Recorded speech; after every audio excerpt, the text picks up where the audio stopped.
defense spending by members of the alliance. We have seen a number of countries step up to either hit the 2% goal or to set out a credible pathway to get to 2%, even if they're not hitting it by 2024 in the years that follow. And that has been a real change from Wales until now. On the less good news side, you're right. There still are gaps between where all allies pledge to be and where we will be next year. And not every ally has, in fact, set out that credible pathway to get to 2%.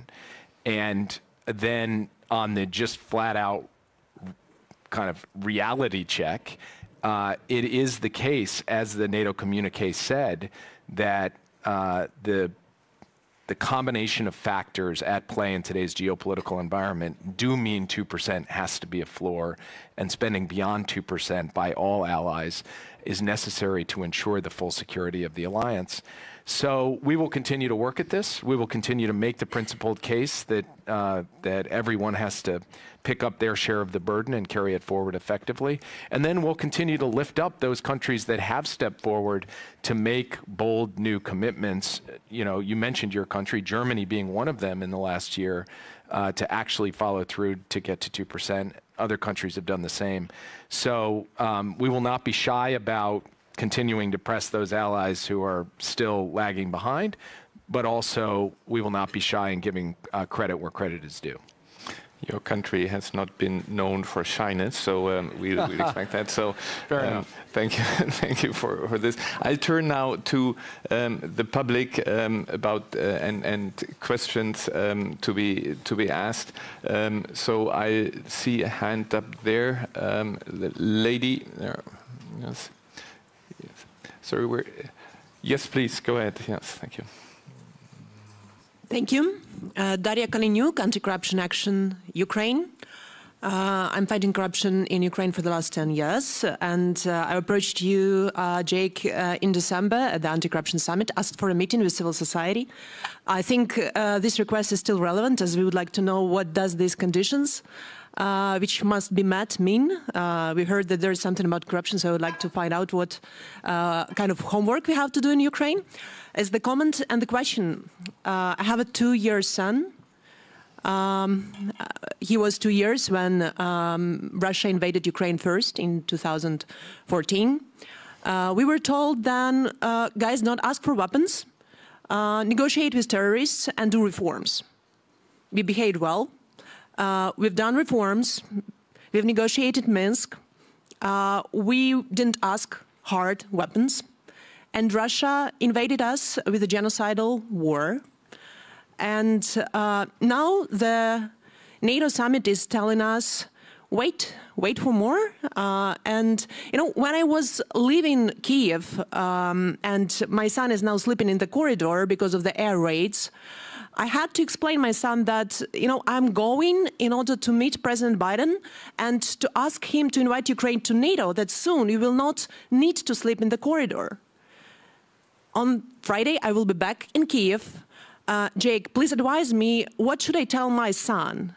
That President Biden and NATO didn't invite Ukraine to NATO because he's afraid of Russia losing, afraid of Ukraine winning, or there are back-channel communications with Kremlin, which is a terrorist organization, to reach the Minsk III deal. Should I prepare my son to be a soldier and fight Russians when he will be 18 years and 7 years? Thank you, Jake.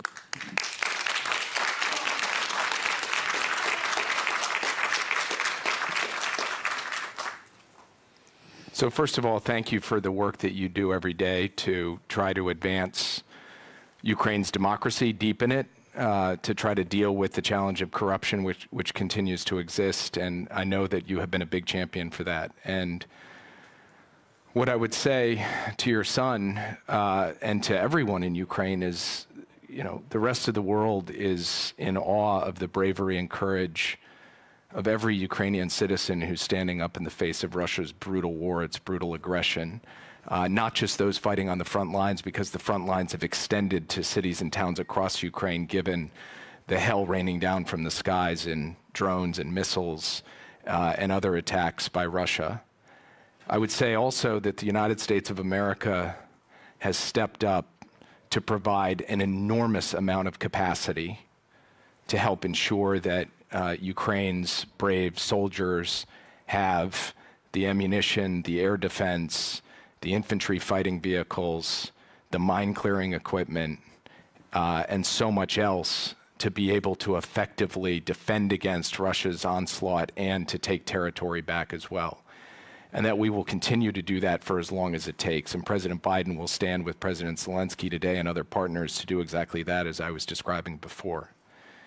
President Biden was clear and straightforward in his public comments about his perspective on the question of Ukraine and NATO. And some of what you said in your remarks about motives, I think, was entirely unfounded and unjustified. The president said quite simply that he's not prepared to have Ukraine in NATO now because it would mean that the United States and NATO would be at war with Russia now. And he also pointed out that every country joining NATO needs to take on a set of reforms, democratic and other reforms, and that Ukraine has made progress on this path, but there's more progress to make.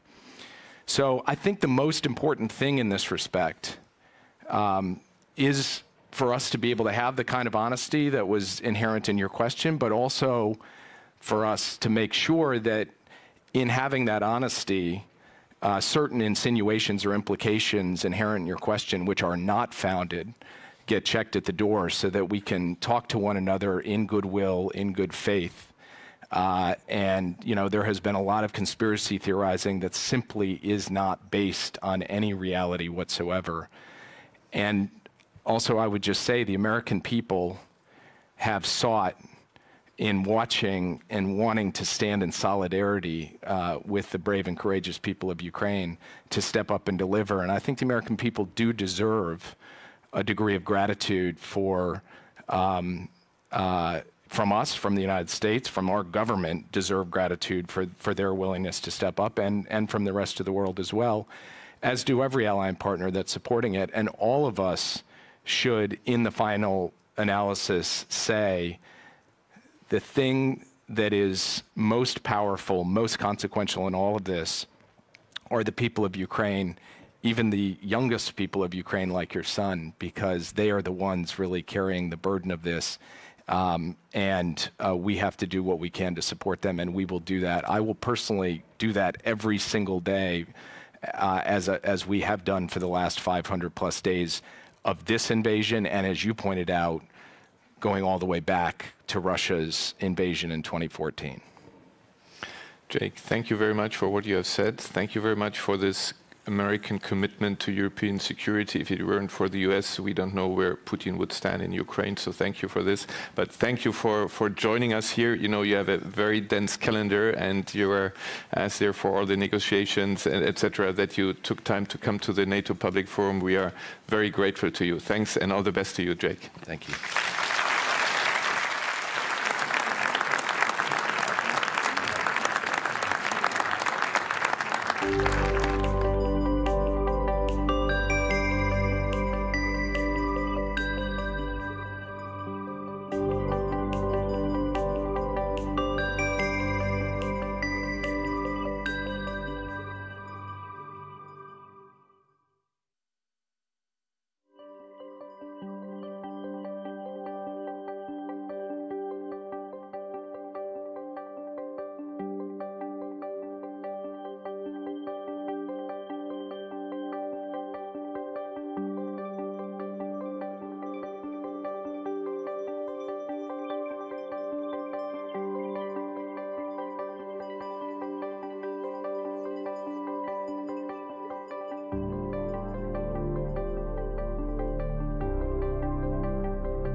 you know, they didn't ask me until yesterday. We're fine, Terry. Everybody's okay. All right, everyone. We obviously have a very tight schedule, so we would like to get started. Everyone could please sit down. Thank you very much. I want to welcome everyone to our panel and say thanks for having me here as the moderator. And now they're going to be glad they have the fastest talker in this entire building to moderate this panel, because we have had to pare back the schedule and we have only 20 minutes. But I will say that already all of my lovely panelists have welcomed questions in the coffee break. Everyone says they're absolutely willing and delighted to continue our conversation after we have to wrap up here, just to stay on schedule. So I'm Terry Schultz. I'm a journalist covering NATO, for those of you who haven't had to run into me before. Happy to be here. I'm joined here for this panel on harnessing emerging technologies for strategic advantage by Rika Frank, Dr. Ulrike Frank, with the European Council on Foreign Relations, Barbara McQuiston, who is the chair of the board of Diana, someone we all refer to by first name as if we know her well, and we actually don't, and Barbara's going to help us understand more about Diana. And Andrea Traversone, he is the managing partner for the NATO, now I got to get it, Defense Innovation Accelerator. It's quite new, which is why it's not on the tip of my tongue yet. And Andrea is also going to explain to us about these new mechanisms that NATO has. But we're going to start with Ulrike. And everyone here knows that Ulrike is the drone expert. the drone expert in our environment. And one of the things that we have definitely learned with Ukraine is just how technology has changed warfare, and not just fighting, but also trying to make peace. And one of the stories that we have shared that we both treasure a lot, and many of you will have seen this, is when a drone led a Russian soldier who was trying to defect on the battlefield to safety as he was under fire from his own forces, trying to get off the battlefield in Ukraine. And he was led by a drone in the sky by Ukrainian armed forces, telling him how to get out of being under fire and to save his own life. So these are some of the stories that Rika covers well, and she is going to talk more about just how we can see what we are going to see in terms of technology dominating the space in new ways to wage war and peace. And then we will move on to the people who are going to tell us how to make that happen. Thank you very much, Rika. Well, thanks so much, Terry, for this great introduction. Yeah, I'll try to be brief, but give you a sense of what's happening in Ukraine with regard to emerging technologies. So I think the most important thing to note really is that we are seeing a lot of new emerging disruptive technologies being used in Ukraine by the Ukrainian armed forces and by the Russian armed forces as well. But at the same time, we also still have the old. So I keep referring to this war as World War I with 21st century technology, because we have this parallel of trenches and dragon teeth, but at the same time, we do see a lot of drones in the sky. And really, when I say a lot of drones, I mean a lot of drones. I'm sure you've all seen the RUSI estimate that the Ukrainian armed forces are losing 10,000 drones a month. So that is losing 10,000 drones a month, which gives you an idea of how many drones are in the sky. And this is really the first thing I think to note with regard to this war, is that drones are ubiquitous. They're everywhere, and we haven't seen drones used in this scale yet. And also importantly, we've never seen that many civilian systems being used, and I'll get to this in a second. Another really important technology is kind of software-based AI-enabled technologies and apps. We have apps that track missiles, where individual people can send in information about missiles they see and that track how the missiles are flying. We have the role of space. All of this is incredibly important. I'm going to give you a few more examples, and the two main points I want to make over the next 2 minutes. I'll try to be short, but. So the first thing I really want to note about technology in this Russian aggression of Ukraine is the enormously important role that private companies and private civilian companies are playing here. So a few examples. We have Google that has put a lot of Ukrainian websites under basically a digital umbrella, which meant that they couldn't be hurt by DDoS attacks anymore. We have Amazon that has allowed Ukraine to put a lot of their state functions into the cloud and then therefore save their data and continue the functioning of their states. We have Starlink and SpaceX with their satellites that ensure internet connectivity in Ukraine. We have the Chinese firm DJI that is providing a lot of drones, or rather not really providing, but drones are being used in Ukraine by this firm. So the three observations I have here is that we have a lot of private civilian companies that are playing an important role. These companies are primarily American. That's something for the Europeans to note. And on the civilian drone side, we have a massive number of Chinese drones. What are the lessons that NATO partners should be taking from this fact? First of all, I think we need close and closer links between private companies and the state in peacetime, so that if something happens, you can hit the ground running, so to speak, with regard to these relationships. And this is something where we can definitely learn from Ukraine, because the Ukrainian state has been incredibly good at communicating and working with private companies. The second lesson Europeans and NATO should be taking from this is that we need to rethink our vulnerabilities and dependencies and really think about whether there are areas where the state needs to come back and whether we really want to rely on private companies here, or whether we want to build up our capabilities ourselves. And space is one example I would note. And then also companies need to take note. Companies need to prepare for a future where military confrontations are happening and their technologies are being used, and they need procedures in place as to how to decide who to side with, because not every future war will be as black and white as the Russia's aggression of Ukraine has been, where it hasn't been difficult for Western companies to side. And they will need to think how to control the use of their products in future military confrontations. There was point one on civilian companies and point two, even in 1 minute, on private individuals. Because this is something I find extremely important and I feel we haven't really picked up on enough. And that is the fact that technology has enabled and motivated the involvement of individual people from all over the world in this war. What I mean by this, we have private individuals using the internet, using AI-enabled facial recognition, using all kinds of technology to analyze images shared over social media and identify, for example, war criminals. You have amateur hackers that are supporting Ukraine. You have crowdfunding efforts where private individuals are giving money through PayPal, with Bitcoin, all of these things, and collect money with which drones are being bought in Ukraine. And we're talking thousands of drones that have been bought through this private funding. So I'll close with the lessons on this for NATO allies. I really feel that as NATO countries, we need to take note of this increasing involvement of individuals in warfare. This isn't the same as kind of, war bonds where in the past. We have individuals much more involved in warfare.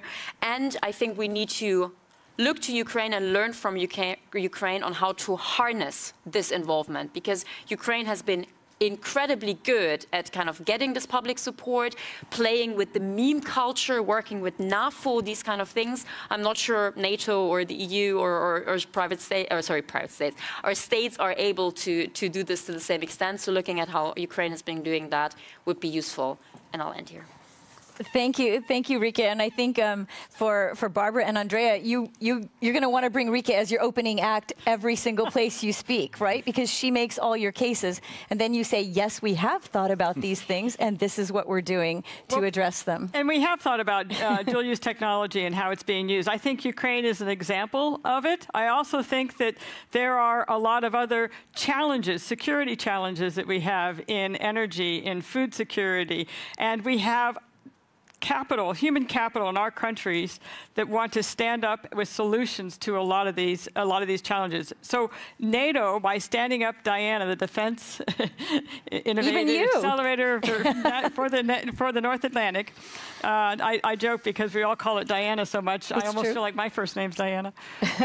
But we launched these challenges in an unclassified side where we're looking for the solution space to come from what I would look at non-traditional technologists, ideas, universities, startup companies, entrepreneurs that want to engage not only in the technology side, but in the mission for their country and for the alliance.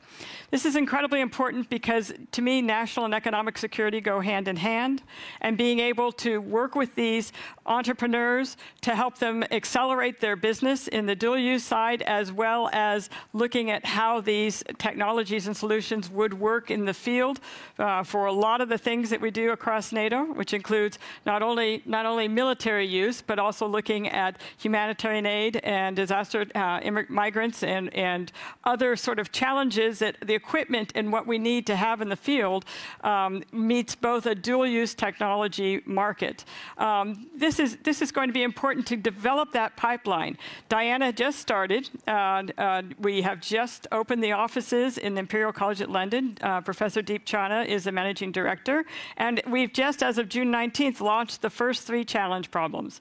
And we want to be able to have people across the alliance put their solutions forward. We want to put them in an accelerator so we can help accelerate the business idea, and then also go to another phase of test, experimentation, and evaluation, and then rapid adoption so that one or all of the alliance can look at how this technology can make a difference for them in their mission. That's going to be very critical, and it's going to be important for us to be able to work with these startup companies and fund them and be able to help them accelerate the time at which they can get to market. So we're lucky to have Diana to start that pipeline and the ecosystem so that entrepreneur can right away start thinking about the business, start thinking about how to do business with the government, across the alliance, and also accelerate that innovation demand signal within NATO to be able to work at a more rapid pace, to be able to pull in the human capital from our alliance and strengthen our industrial base. It's really what we're looking at doing. So that's NATO, but complementary to that is also the NATO Investment Fund. Because this is all very expensive, isn't it, Rike? If you talk about that many drones and how many thousands and thousands and tens of thousands per item. NATO, of course, I mean, I don't want to give too much credit here for being innovative, but I mean, they're also thinking about how to fund this.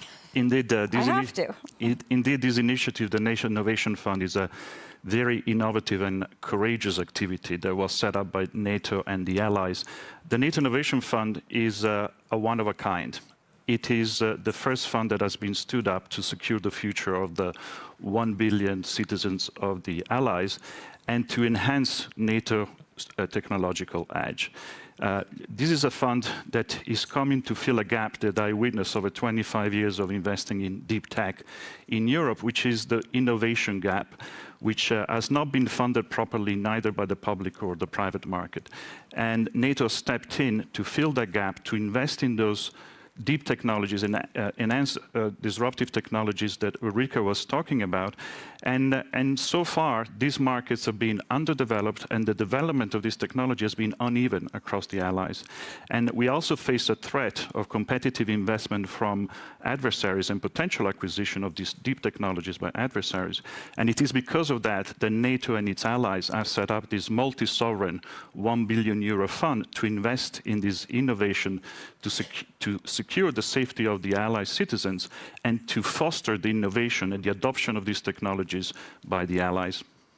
This is really a public-private operation in many ways. In looking at what the alliance has stood up for Diana between the accelerators and test centers, having over 100 of them available to be able to support and work with the entrepreneurs that want to get in the field, that want to make a difference and grow their company, but then also give them the opportunity to have that financed all the way in looking at how we can progress the technology, the company, and being able to address the security problems that we have now and well into the future. And I would also say to be able to expand what we have as the definition of security technology, because NATO has dealt a lot with armaments, but what we're talking about is technology that has a broad base. It has a broad base in energy and climate. We had the climate people here earlier talking about the challenges that are here. There's a number of solutions that are out there. How do we tap into that, and how do we inspire our citizens so that they realize they have a path forward in working with these challenge areas. Rika, what's the biggest gap that you see, since you're looking at the development side and you're looking at the provision side of these kinds of not just weapons but technologies? What is your biggest question for them on how they're going to deal with it, how they're going to match the speed of the private sector in developing these without necessarily institutional support? I find it really difficult to identify the one gap because especially when it comes to artificial intelligence, we're not talking about kind of one technology or one capability, but rather development throughout all military and indeed civilian capabilities. So it's a bit hard for me to point out the one thing that we need. But what I would very much emphasize is really there has been a big change over the last few decades where I'd say ever since the Sputnik shock of the 1950s, we had the situation that new technology was being primarily developed and funded in state-backed and often military-backed laboratories and development agencies. And over the last decade or so, this really has changed. Now a lot of the cutting-edge stuff comes out of the private civilian sector. But this has direct military implications. And I was mentioning there are so many really, private companies working in Ukraine that have nothing to do with the military, really, but their services are helping Ukraine keep alive, help Ukraine defend themselves and all of that. And so I think the most important thing really for NATO and for our states is to kind of get away from this distinction between, this is the military, these are weapons, these are kind of armament, this is the armament industry that are building the things we fight with, and this is all the civilian rest, because that doesn't work anymore. And so I think what Barbara just said is exactly what needs to be done. The market has considerably changed. It used to be government would fund research and development, 70%, 30% was commercial. That has flipped. It is closer to 30%, which is government funded, and 70%, which is commercial funded. But when we're talking about the future of warfare, we're talking about all the things that we can do prior to getting to a weapon. And the type of technology, we're seeing what's happening with software. We're looking at how the data can combat disinformation with space systems. Well, that's working with commercial systems to give you capabilities right away so that you have that information, that knowledge, and you can do things with it. But it's going to be critical that we have a pace and an ability to work with the startup companies, to work with innovation, and to work at a commercial pace and finance in a commercial framework so that we can keep these companies engaged and working on the security issues that NATO sees across the alliance. Can I just, go ahead. I think that the NATO Innovation Fund and the sister activity in Diana are sending a strong signal to the innovators that this market opportunity is available to them. What we are providing as a fund to entrepreneurs is basically a threefold threat, which is basically access to a new market, a very significant market, patient capital, a technology due diligence and certification and validation that they find hard to find in the market from traditional financial investors. And so we think that this is a very strong call to action by the entrepreneurs, that there's a great opportunity here, those that have commercial product, to adapt them and target them to defense and security.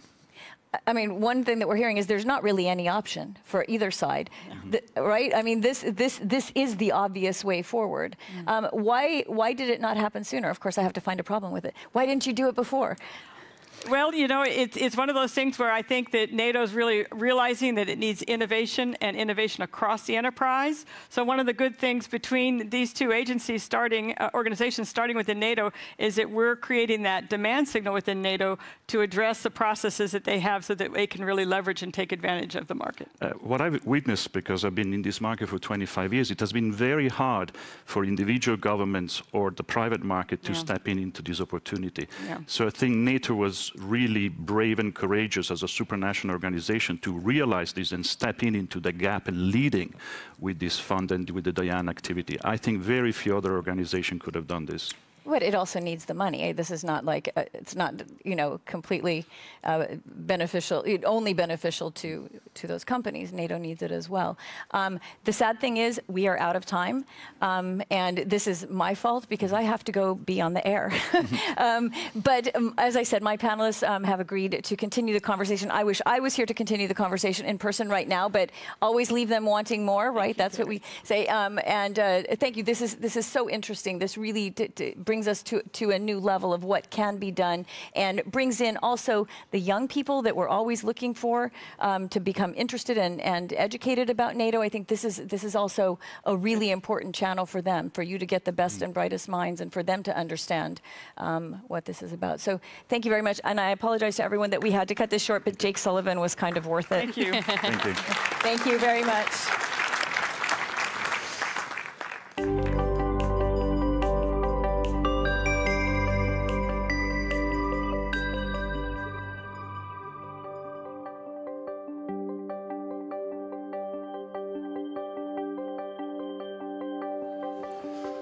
Many thanks to our distinguished panelists, and now 15-minute coffee break.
Hello and welcome to the NATO Public Forum YouTube studio. I'm Jack Kelly from TLDR News, and I'm very happy to be joined by Italy's Deputy Prime Minister. Very nice to meet you. Thank you for asking me today.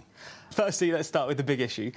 Do you think that NATO is doing enough to help Ukraine at the moment? And what do you think is going to come from the conference in that regard?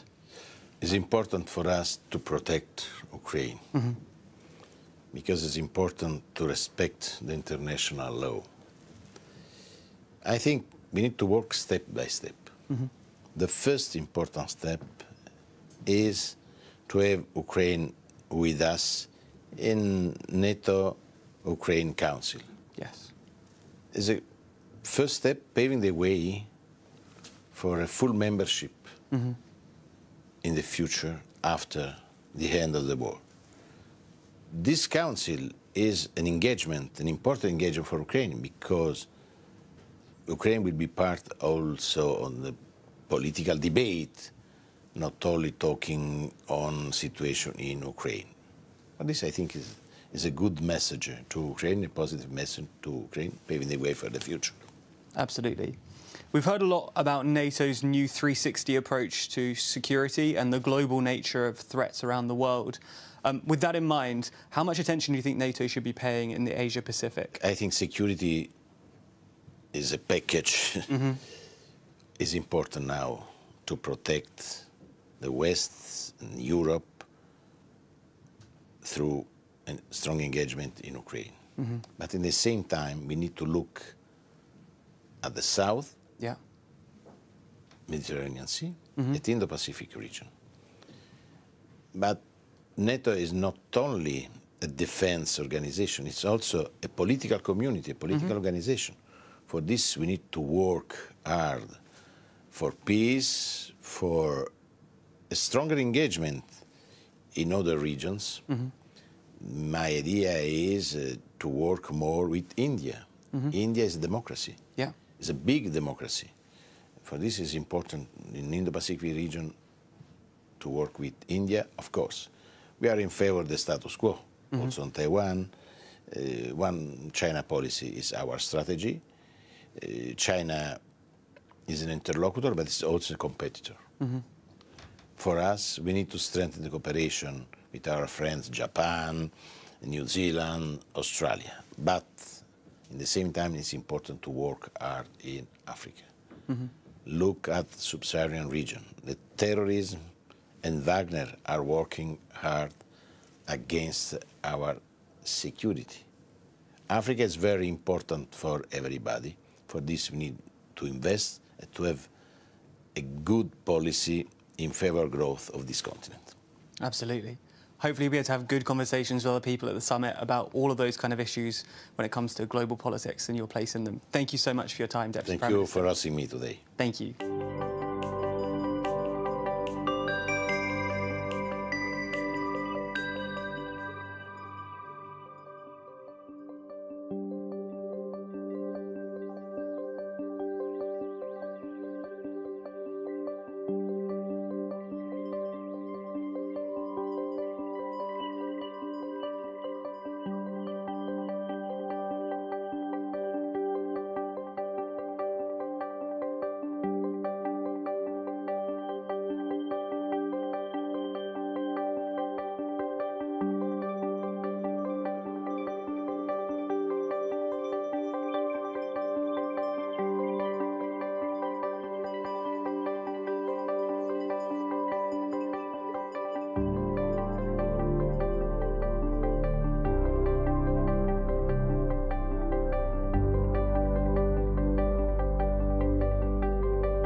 And we are back from our coffee break. Please take your seats.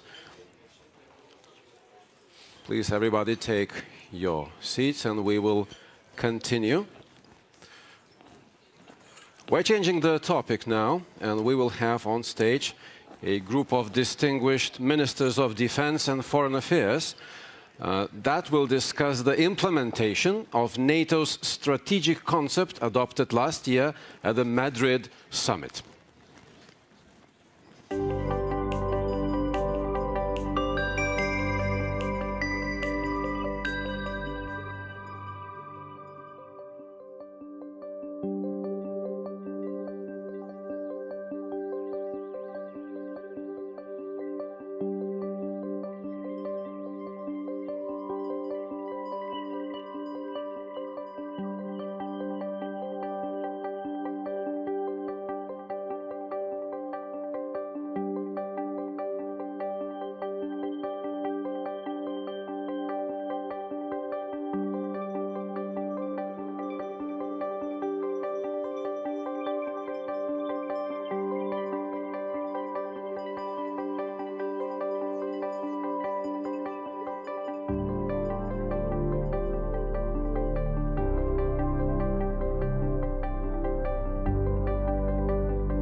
Welcome, everyone. Thank you so much for being here. I'm Natasha Bertrand. I'm a national security reporter with CNN. And here we have the Secretary of State for Defense, Ben Wallace. We have the Minister of Foreign Affairs for Sweden, Tobias Billström. And we have the Minister of Foreign Affairs for Romania, Luminița Odobescu. The Minister of Defense for the Netherlands, Kajsa Ollongren, will be joining us shortly. And with that, I think we can just begin here. So I want to start with you, Secretary Wallace. So NATO's strategic concept, which was adopted last year, it reiterates NATO's open door policy. And you said recently that whenever this conflict finishes, we should be prepared as quickly as possible to bring Ukraine into NATO. But the communique that was released yesterday, it said that Ukraine can only join NATO when, quote, conditions are met. So what are those conditions? Can you elaborate a bit? Well, first of all, the condition that I think everyone agrees, and has been quite a long-running condition, is for any nation that wants to join, we don't want to import a conflict into an Article 5 issue straight into the NATO alliance. And I think that's been pretty clear. The Ukrainians have always understood that, and I think that's the reality. But you know, we shouldn't miss the point that more than the 31 members of NATO, soon to be 32, nearly 50 nations have been supporting Ukraine to be successful in this conflict. So I think that condition is an understandable position. I think what people sort of have missed about yesterday's communique, and indeed the broader issue, is that there is now a complete acceptance that Ukraine will join NATO. It's not an if anymore, but it is a when.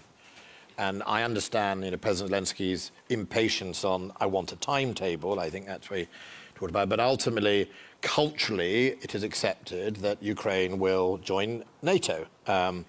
When that happens is either condition-based, Also, before this invasion, Britain with Sweden, Canada, the United States were invested in Ukraine and building their capabilities. Now, I don't think we have to challenge Ukraine's capabilities anymore. They're, sadly, for the wrong reasons, well exercised, equipped and trained. But ultimately, I think it is an important position that we recognise that NATO, and the Secretary General was pretty clear on that, it's about a when, not an if. So I understand, obviously, the argument that Ukraine cannot join NATO until the war with Russia ends. But isn't that kind of incentivizing Russia to never pull its troops out of Ukraine? Doesn't this create a very acute strategic dilemma for NATO? Look, I don't think Russia are heading towards a position where they're going to be able to choose. They might be able to choose to hold on, to sort of barricade themselves into Crimea, but at the moment, and despite some of the media coverage, you know, Ukraine is advancing every day. It might not be advancing to timetable that people might have predicted, but it is capturing ground every day. It is costing the Russians to hold it. And what we've seen, as we saw specifically, for example, when Prigozhin made his dash from Moscow, there is precious little Russian reserve for now available. So I don't think Russia has necessarily got the luxury to sit behind some defensive. It tried that, and it's now there's a counteroffensive, and Ukraine is making slow but sure successes. So I don't think what's going on in the minds of the Kremlin is that type of rational discussion. I certainly don't think he has the luxury to do that. So your belief is that they can't just wait it out?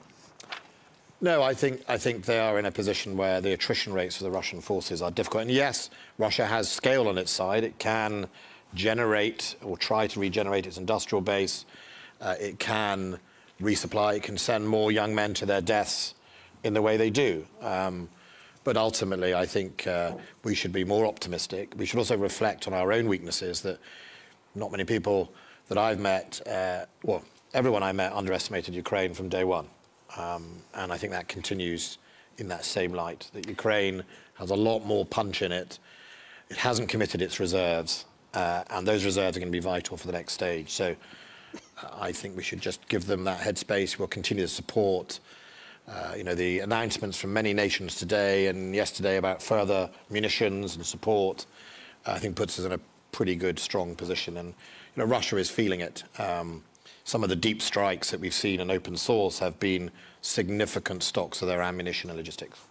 So sticking with you for a second, so the G7, they're going to announce today a new framework for guaranteeing Ukraine's long-term security. This sounds a lot like the kind of security guarantees that Ukraine was hoping for. Can you give us a little preview of what's... No, I'll let you announce it. I mean, all to say is that, yeah, there's lots of layers to security guarantees, and one of them is to build the capacity and internationalize the requirements that Ukraine would need. It will need safer skies, it will need safer borders, and making sure that there's an international contribution to that within Ukraine will be quite important.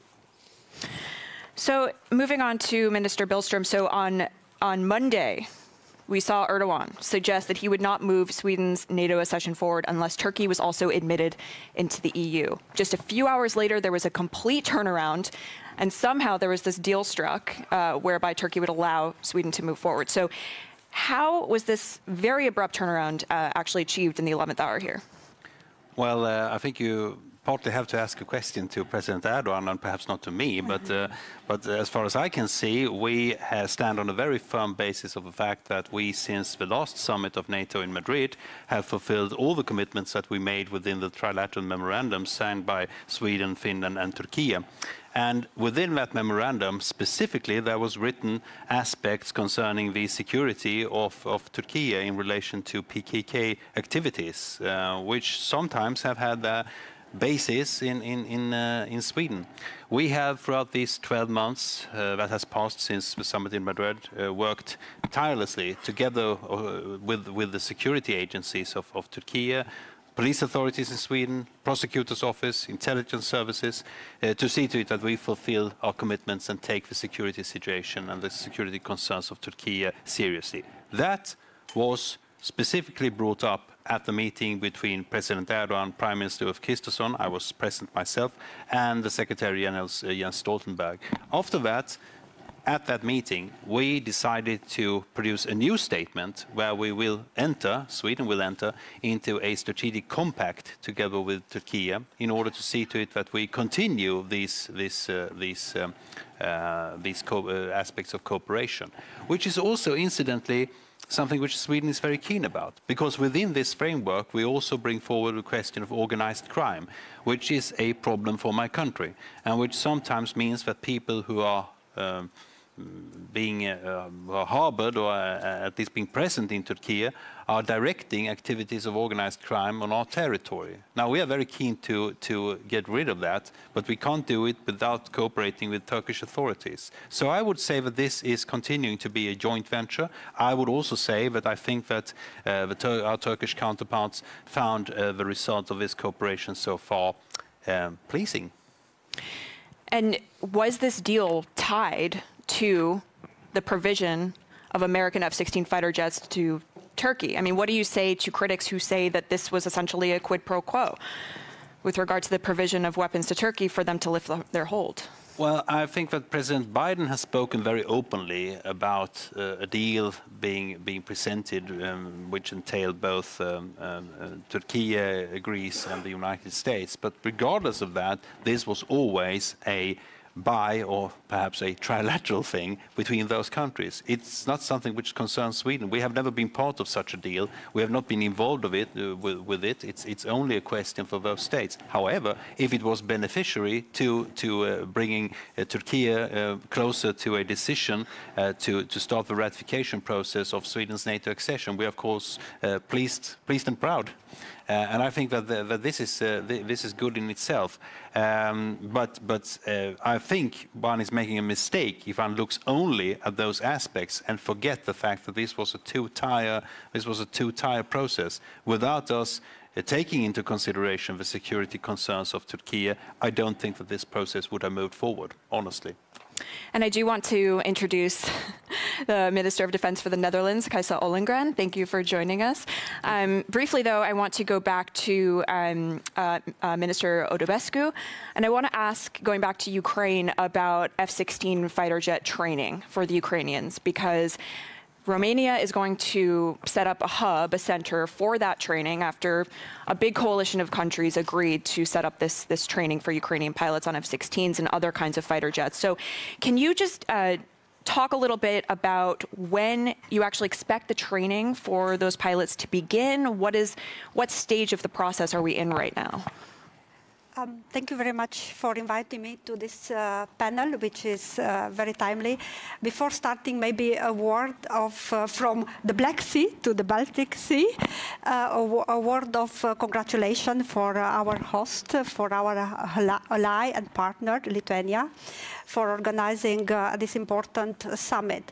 Yes, you know that Romania supported and will continue to support Ukraine. This is very important, and not only for the Euro-Atlantic aspiration. This is, I think, the main results of today's summit, besides the strengthening the defense and deterrence in the eastern flank. And I think there are a lot of concrete results, and I will come back to your question, because it's very important to discuss what happens between Madrid and Vilnius. And we had a very important concept in Madrid, the strategic concept. We should remember that it came at a moment of tectonic shift in the Euro-Atlantic security. But also for my country, this was really a big achievement. And because Romania, as other countries in our region, were fully integrated in the alliance, fully interoperable with alliance, but not only benefited from NATO alliance, being an important contributor. So this is essential. I want to start to underline. I want to underline this important aspect for my country, because this concept now we are discussing what means in practice. And in Vilnius, we expected, of course, the implementation of the strategic concept, but also we have new decision to adapt NATO to the current complex environment we are living in, and speaking about the complex security environment. And of course, one of the decisions in the margin is for Romania and our alliance was to set up this hub. And now we are coordinating with our alliance. It was signed a statement yesterday to start the whole process. So we are at the beginning of the process. Yeah. And have you received permission from the U.S. at this point to actually begin the training on the F-16 fighter jets? Because obviously it is a U.S. Yes, U.S. is our partner, so we are coordinated with our allies. Okay. Yeah. And thank you for joining us. So I just want to turn to you now, Minister Ollongren. So the Netherlands has also been a key part of this coalition for the F-16s. And I know you spoke a little bit about this yesterday in terms of the fact that the Netherlands is going to be sending some of its F-16s to Romania for training the pilots. But will you be sending F-16s to the Ukrainians once they are actually finished training on them? Yeah. Well, thank you, and sorry that I was late. Let me say something about this coalition. 11 countries, all countries present here are part of that coalition, even UK and Sweden, who don't fly F-16s. So that shows how important this is to all of us, and also that we need everybody's expertise in this project. It's really a complex project, but we're making it happen. The trainings are going to start in Denmark in August, and then thanks to Romania, who is willing to host the hub, the training center, we will be able to continue in a sustainable way in Romania for Ukraine, but also for other countries who are transitioning to the fourth generation fighter jets, like Romania itself and others. And I think that is a very important part of our partnership with Ukraine, and also showing the strength of unity, and that we have to cooperate. And that would be my second point. As we're all strengthening our defense, we are increasing our budgets, we've agreed to the 2% pledge, it means we will all be investing. But we all know that we have to coordinate our efforts more.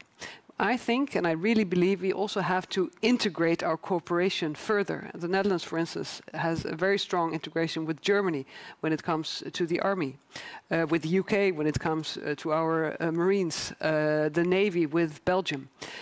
We are so much stronger if we do that. And being 31, 32, and in the future 33 countries in NATO, we have to make sure that 1 + 1 is not 2, but that it is more than that. And that is something that I think also, looking from the European perspective, having a more balanced NATO, where we, of course, the US will always be our most important partner and the strongest country.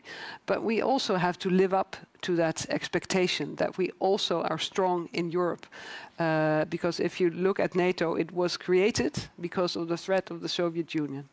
And we are now waking up to Russian aggression and Russian threat in many years to come, I fear. So stepping that up and making sure that we are as integrated as possible. And perhaps later on we could also talk a little bit about industry that we need in this respect is something that I'm working on every day. So has the Netherlands made a decision yet about whether it wants to send F-16s to Ukraine? Well, on the F-16s, I mean, it's a sorry that I didn't answer your question, but on the F-16s, we've started the training trajectory. And if you train Ukrainian pilots and Ukrainian personnel and engineers on F-16 and on this specific capability, then of course the perspective has to be that at some point they will be able to use the capability. But it does require a separate decision because, as you said, it is an American system. So when Washington gave the green light for the training, that's when we could, the things that we were already preparing, we could really put it in place. But to deliver the actual capability itself needs a separate decision and a separate green light by Washington. And so that's the next step. Is Washington dragging its feet on that, or have you submitted the request yet to Washington for the ability to transfer? I wouldn't say that Washington is dragging its feet. I think we're all looking on how this is developing, and we are now taking this step. And that means that at some point in time, we will look at how to take the next step. Okay. And how long do you anticipate, just to stick with this question because it's so important for the Ukrainians, how long do you anticipate the training will actually take on these systems? A matter of months, a year? Of course, we don't really know. It is new. We think that in 6 to 8 months, the training could be done for the pilots. Of course, for the engineers and all the personnel you need, we don't really know. It depends a little bit on language skills. It depends on how experienced are these pilots. We know the Ukrainians as very quick learners, but I mean, we've seen it with Patriots, for instance, which is also quite complicated.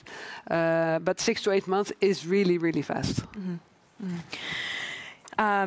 So I want to move on to the question of cluster munitions and what it says about the gap that we are now seeing in ammunition supplies to Ukraine. President Biden said last week that there is a stockpile issue here, that the U.S. is running low on certain kinds of ammunition, and that in order to fill that gap, the U.S. does need to provide cluster munitions to Ukraine. Now, 3 of the 4 countries sitting here have banned cluster munitions. And so I'm wondering if you could speak a little bit, and I'll start with you, Secretary Wallace, to the decision by the U.S. to send these munitions. Do you agree with it, or do you think it was a mistake? Well, look, from a military point of view, the Ukrainians needed munitions to shift Russians out of those defensive lines. Cluster munitions, as originally designed, were designed for some of those purposes, as they were for shutting down runways. Back to the 1980s, they were the drive towards the treaty was driven actually by the likes of Russia using them against civilian targets, and the inappropriate use of them. Like any weapon system, actually, you prosecute that against civilians, you break Geneva Conventions, you break international law, you end up with nations around here saying, actually, you've just got to try and finish it. So at one level, I understand the military requirement that the Ukrainians were facing. The United States are not a signatory to that treaty, right? So it frees them up to do what they feel is right. And, so I'm not a lawyer, but in a legal position, if you were to, if you're not a signatory to that treaty, and if those munitions are used legitimately against a military target, I think that is it's a matter for the US lawyers, but ultimately I don't think that it's not against the conventions of war. It's how you use weapon systems. Mm-hmm. But in our nations, we've signed the treaty. We feel that we can't champion the use of them, we can't propose them, we can't promote them, we can't support them, we can't assist them, and that is the bounds of them. But the more general question of, is there a stockpile issue?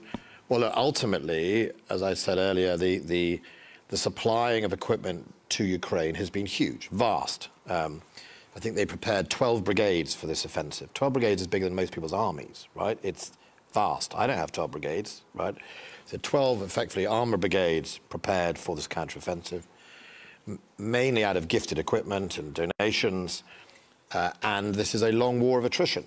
And one of the lessons from Ukraine is we were very much poised in NATO for an offensive and a defense, which is our main goal, around night one, day one, as we called it. In night one, day one, we were all always focused in removing air defenses and removing air threats so we could prosecute wars at leisure.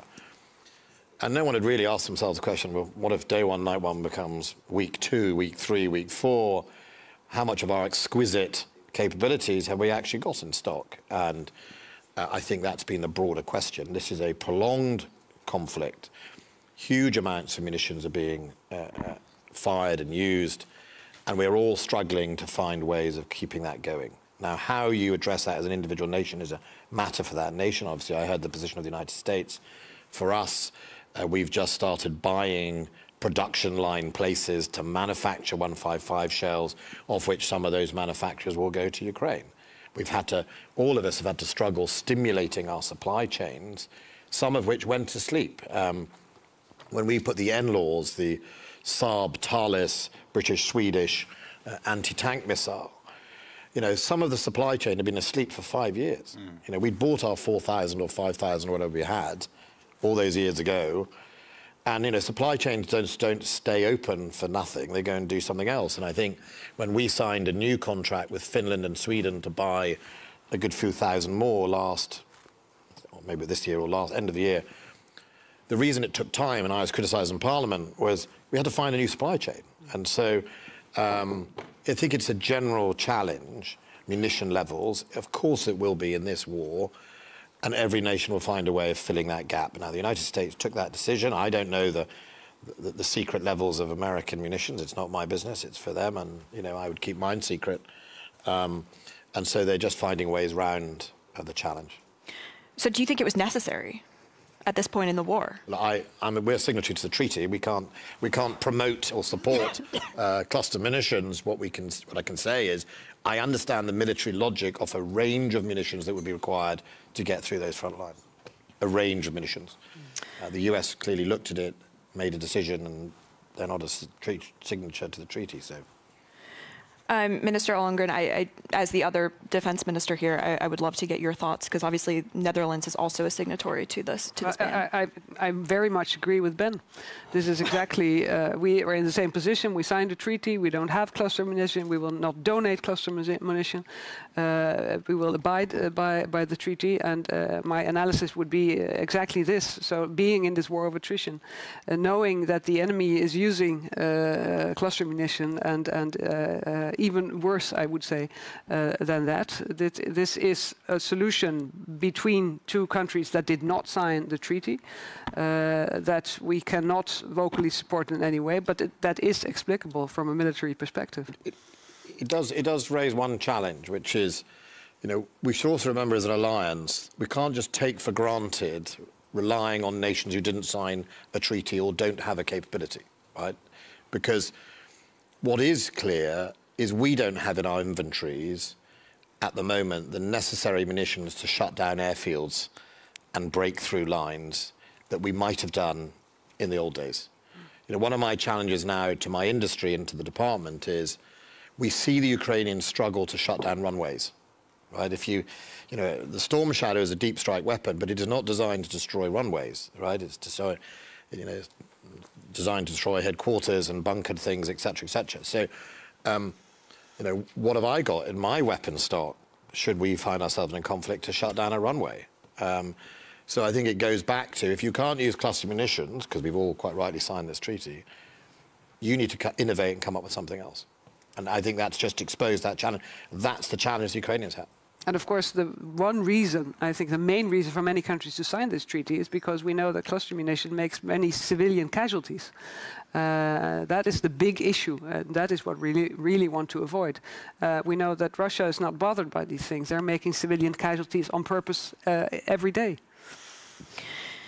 We have about 5 minutes left before we go to the audience for questions, but I wanted to talk about the nuclear question. And the NATO strategic concept for last year says that strategic stability delivered through effective deterrence and defense, arms control and disarmament, and meaningful and reciprocal political dialogue remains essential to our security. So has the alliance communicated clearly to Russia clear consequences should it take that step of using a nuclear weapon? And obviously we are now seeing growing concerns that they are preparing to move their tactical nuclear weapons to Belarus. So maybe, Minister Odobescu, you could speak to this a little bit about your concerns. Maybe just one question. I think one answer to the previous question, because I think the focus is now how we can scale up practically to increase our defense industry to support Ukraine. And I will say what we are doing at the level of the EU, because this is a tremendous work to put together important financial resources through the European Peace Facility, to the European Fund, also to increase the production in Europe, which is not always easy. To support Ukraine, and we have a lot of new initiative, which is new at the EU level, in supporting the production, in supporting Ukraine. So this is also, I think, it's very important. With respect to your question, yes, I think it's visible already, and it is already reflected in the communiqué of this summit. The risks we are facing in the nuclear area. So, of course, we are all concerned about this, and we stay together. I think unity and coordination among us, also through our discussions, but also in the public speeches, because it's practically we have the war at our borders. few kilometers away. And all the eastern flank is directly affected, but not only the eastern flank, it's the whole Europe, and this is a serious issue we have to discuss, and what is important is that it was correctly, timely reflected in this Vilnius summit. Minister Billström, your thoughts? I mean, how are the allies, soon to be ally, how are you grappling with the possibility of Belarus storing Russian tactical nuclear weapons on its soil? Like, how is NATO dealing with that possibility? First of all, this is, of course, a serious question. It would have been serious to Sweden, regardless of whether we are in NATO or not. That needs to be stated clearly, I think.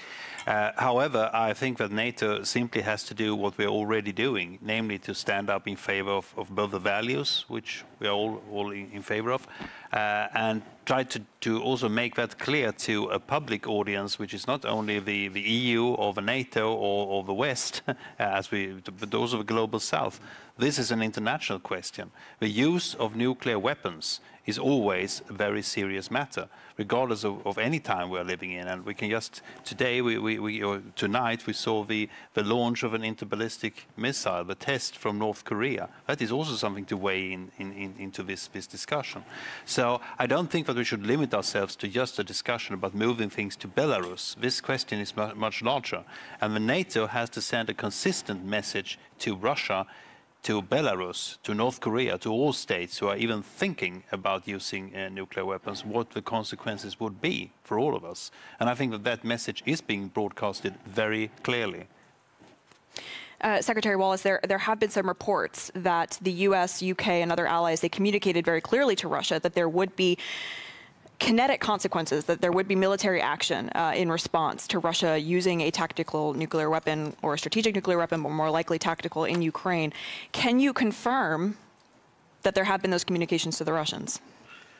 No, I think what we made very clearly, publicly and privately, is there would be severe consequences. It's not to our advantage to be specific, but also I don't think it was us alone. It wasn't the P3 of NATO alone. It wasn't Britain, France, and the United States, who are the three nuclear powers in NATO. I think we saw, and also slightly publicly, both China and India being pretty direct towards the Kremlin about what it thought of the threats. And I think we saw, as a consequence, actually, at that time, a de-escalation of that rhetoric, and indeed Russia's desire or potential desire to use, I hate calling it a tactical nuclear weapon because it is anything but a nuclear weapon, and we saw that. Obviously, the new flank is the Belarusian flank, which I think is actually, it'll be interesting what the president of Belarus really thinks, because he should be under no illusion. These are not Belarusian nuclear weapons. These are Russian nuclear weapons on his soil. And I would like to be a fly on the wall to understand exactly how much say he would really get. So I think it's much a question for him about his sovereign state as anything else. But of course it's a worry, but it's actually why NATO is a nuclear alliance, right? You know, I've always thought it, you know, since 1991, we all got out of practice, right? You know, Britain is a nuclear power. Of course, we have regular anti-nuclear debates, but not many. There's pretty much an all-party consensus in favour, except the Scottish National Party. But ultimately, if you don't continue the conversation with your own population, they will wake up surprised that you, A, have nuclear weapons, and B, that there is a threat. And I think Putin has done another favour to us all. He's reminded many of us the value of a nuclear deterrent because of his rhetoric. You know, he is the single man responsible for Sweden's entry, I think, into NATO. I mean, you know, he has been the best recruiting sergeant for NATO, and he has.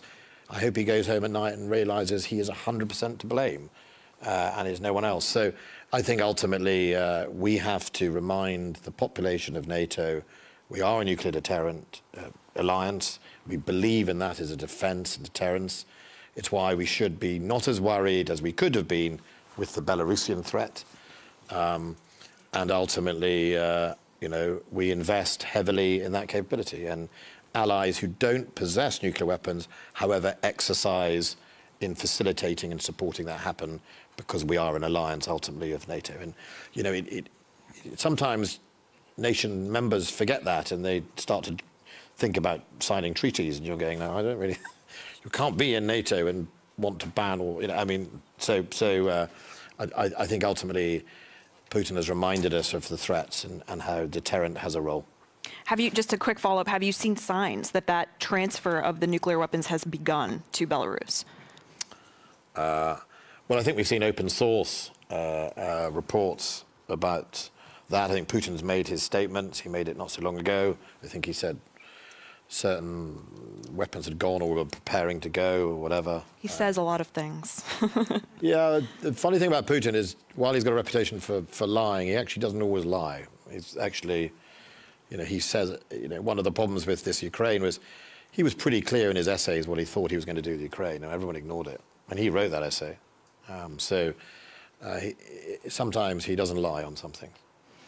So you have not seen signs, or you have seen signs? I think we've seen in open source, obviously, signs of these things progressing. Okay. Minister Ollongren, I do want to ask you, because you mentioned this earlier, the 2%. I want to finish on that, the 2% spending commitment. Now it seems that that 2% is a floor, is now the minimum that allies are committing to spend in terms of their own defense budget. Do you believe that the Netherlands will get there? Do you have hope that the alliance as a whole will get there at some point, or is that 2% floor now too ambitious? I mean, it's our commitment now. So we have to get there. And I'm really happy that this Netherlands we have anticipated, and next year we will be on the 2%. But it is something that has to, you know, you don't want to discuss it every year. And the 2% is, you have to translate it into real budget for years and years and years to come. Because that is the way you build strong armed forces, to have the predictability of being able to rely on that budget.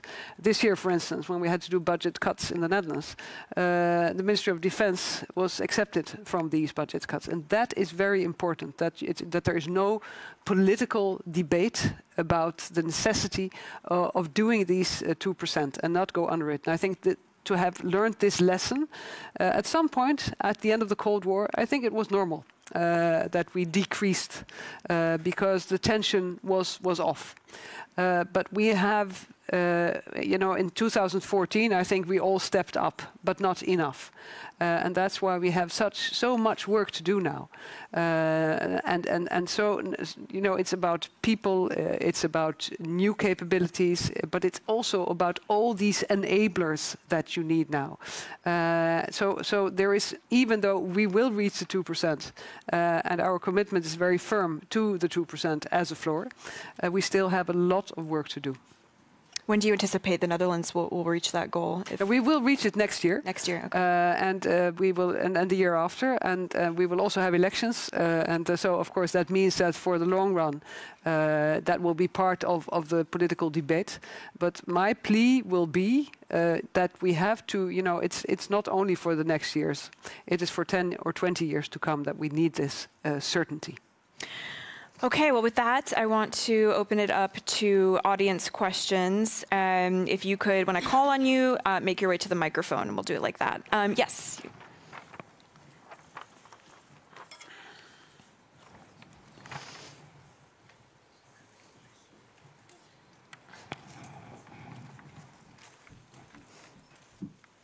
Hello, my name is Elena Murzak from the Republic of Moldova.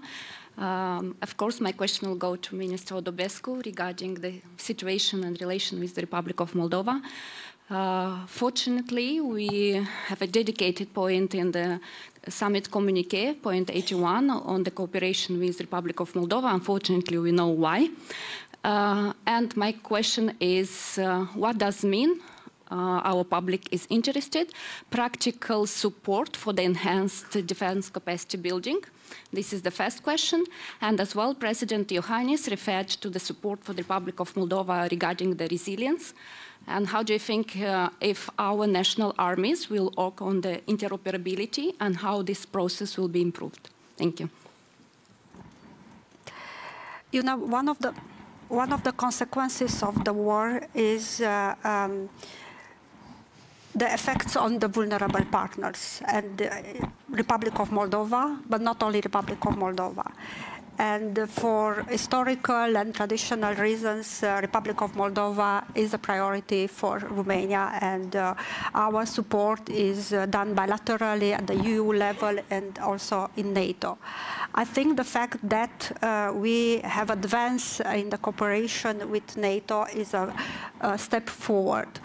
And this is very important, and we have decided just before coming to increase the Romanian contribution to the DCB package with €1 million in addition with what we have done before. This is very important, is we help Moldova to increase its resilience.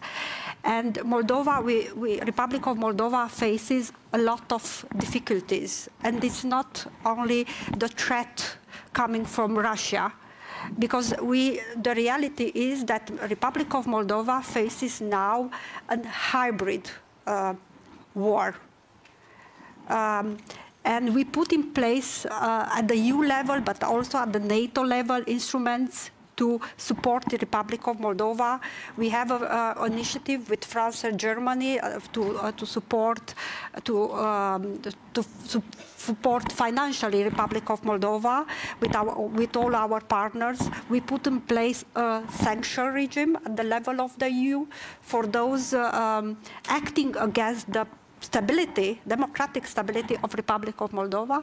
And what we have done here, it's practically a strong partnership with Republic of Moldova to increase its capability to defend itself and to face the difficulties in this very complex environment, because we are living around the Black Sea in a very complex environment, and the war is there, but also the consequences of the war in all areas. And I'm not speaking only about the effects of the war in terms of economic. I'm speaking about energy security, because the Republic of Moldova faced blackmail from Russia in terms of cutting the energy, and then inflation is high there. So they need all our support to increase their resilience.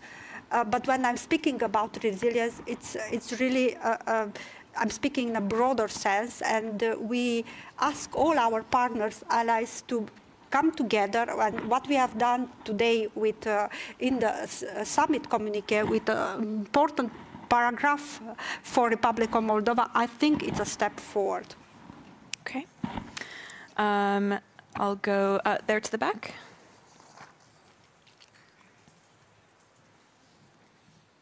Hello, Paul Sarautsas. I'm a journalist from Latvia. I have a question for Minister Wallace. President Zelensky has warned that the Russians may be planning to blow up the Zaporizhzhia nuclear power plant.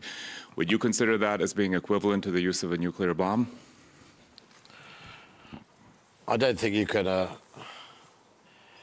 crudely equivalent the two things. It would be obviously designed to generate a dirty bomb or a contagious. It would be, you know, another nail in the Russians' coffin of reputation around the world. That, you know, it's now got a strong reputation for war crimes. It's got a reputation for torture, rape, invading other countries. Not much left. It can go into the darkness, but that would be absolutely another final step towards its total isolation.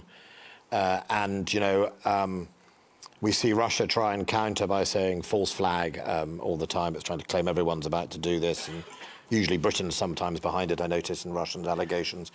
Of course, I think that just exposes how they are themselves, that, you know, the only false flag really comes out of Russia most of the time. And I think last time the international community, the IEA, did quite a lot of work in making sure there was some sort of reassurance around the international community about this.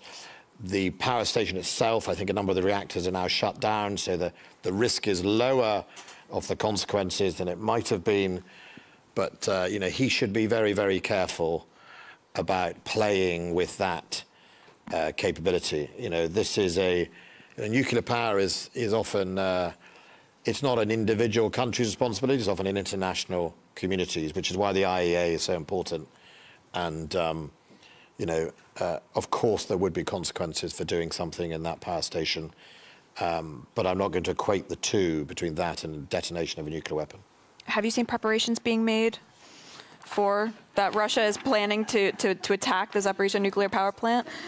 I'm not going to come and give you a running commentary of what I've seen and not seen. All I know is obviously, you know, in whose hands it currently is, and you know, we should just worry that, you know, it's in an invading country's hands, who has reputation for war crimes and atrocities. So, you know, that's got to worry us, whoever that, you know, is, and it happens to be Russia's doing it at the moment. Okay, we have time, I think, for one more question. Yes. Thank you very much, Alexei Goncharenko, member of the Parliament of Ukraine. You said about today we're waiting for the security guarantees, but the problem for Ukraine is that we already had it. It was called Budapest Memorandum, and the United Kingdom was one of the parties of these guarantees. And we now know what had happened. Nuclear Russia attacked our country. So now to fill this security vacuum that we have, it looks like we have just three ways. First of them, to become member of NATO with a nuclear powers in it. Unfortunately, after yesterday's decision, it looks uncertain, and we can't understand when it will happen. Number two, if one of the nuclear powers will deploy nuclear weaponry on our territory, Russia is deploying in Belarus. Why, for example, the United Kingdom or the United States can't deploy it in Ukraine on a bilateral basis? And the third opportunity is to restore our own nuclear arsenal. So what do you think about this? Thank you very much.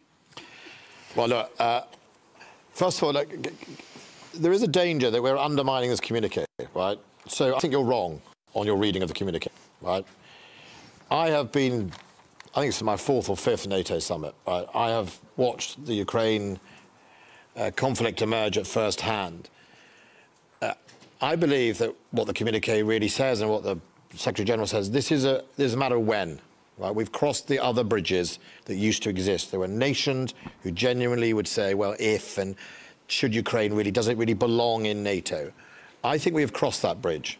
The question is a debate about when, and Ukraine is absolutely right to press us on when there should be a timetable for Ukraine to join. So I don't read your interpretation the way you do. I read it, and you know, my Dutch colleague said 33. There you are. There's another example of the when, right?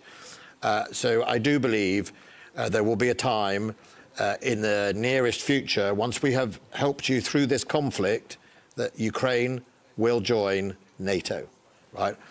Secondly, look, I'm not going to comment on a sovereign state's decisions or what it wants to do or needs to do to defend itself. You know, Britain is a nuclear weapons state. I'm not going to sit here and be hypocritical, but I also know the best thing I could do is stay on this stage, do this, this, and this, and President Putin will lap it up and say, you see, all along my fears are correct. You know, people are going to threaten Russia and et cetera, and that is not a game I'm going to play for President Putin, okay? So I also think that, look, you're right on the Budapest Memorandum, right? You're right in Minsk, okay? And, you know, I think one of the reasons the international community is so determined to help Ukraine be successful and Russia be defeated in this conflict is partly to right some of the wrongs, okay? I mean, I can't turn back time. I wish I had a time machine, okay? And I'm sure if Ukraine had a time machine, they probably wouldn't have turned up in Budapest, right? They would have said, tough, right? But remember, we have watched Putin go on a journey. Now, some of you in this room from Eastern Europe would have said he was always going to be like that, right? And some of you who know Russia better than I will ever know Russia will say that's what Russia is. But for many people in the West, they watch Putin go on a journey, and his journey has ended up where he is now. And I think there were, I mean, I even remember Putin muting whether he might want to join NATO back in the early 2000s, right? Luckily he didn't. But I think that journey led people to make decisions that I think we either regret or he has now himself reneged on. And he's the one who's broken the Budapest, effectively, agreement. But ultimately, you know, I don't think you should doubt that this NATO summit is all about helping Ukraine win in Ukraine against Russia, defeating Russia in Ukraine, and giving Ukraine the security it requires for its future to be prosperous and successful. Okay, well, we are out of time, so thank you all so much for being here.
It will be a little bit delayed. We agreed that we will stay here for 15 minutes. Yeah, no.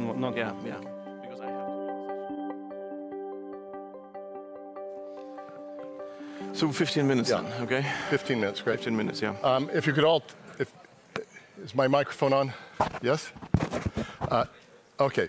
If you could all take your seats, please. We've got a tight 15 minutes because the NATO-Ukraine Council is about to begin. And I know everyone in the audience has some interesting things that they would love to have answered by the two of you. So Andrei Yermak, Mr. Yermak, how wonderful to see you. Minister Landsbergis, I was talking to the minister, and because the council's about to start, and because of the bravery, courage that you've shown Ukraine, we actually think we're going to throw protocol to the wind and turn first to you. And I wonder if you could talk about I was with you not so long ago, a few weeks ago, with President Zelensky in his office during a time of attacks.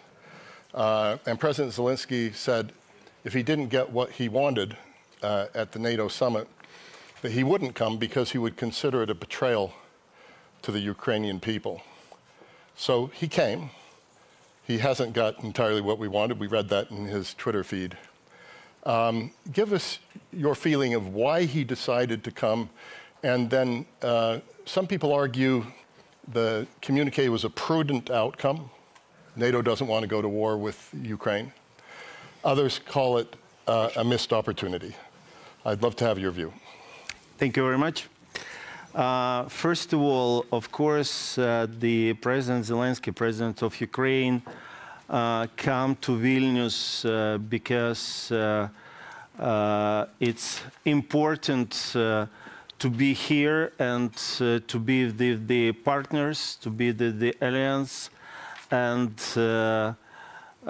first of all, the unity of NATO and support which we really received during this more than 500 days of this war.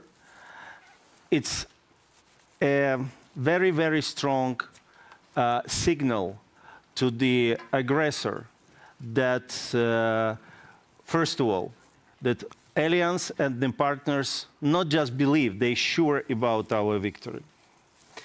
The second, let's see, it's today it's not finished, and we are looking for some very serious results of the summit.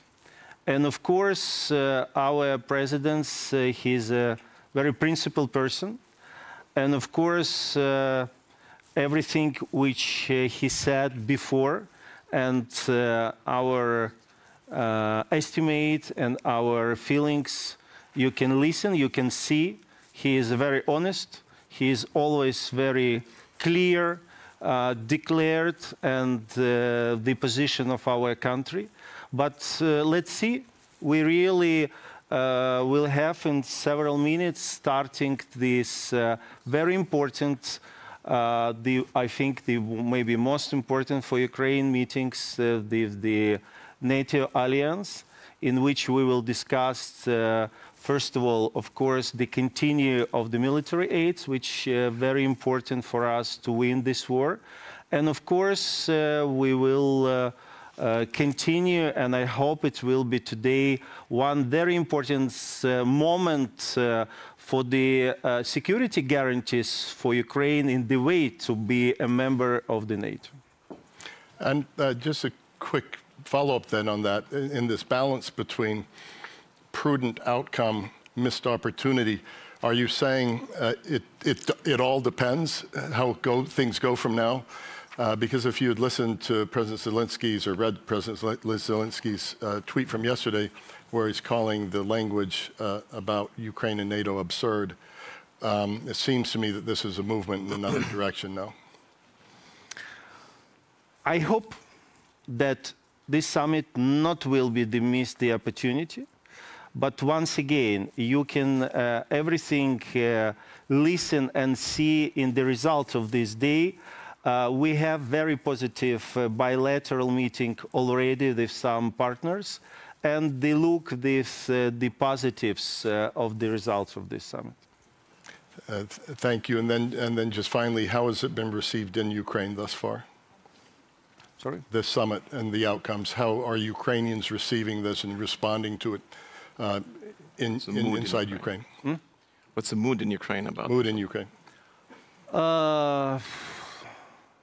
You know, we have more than 100 days of war.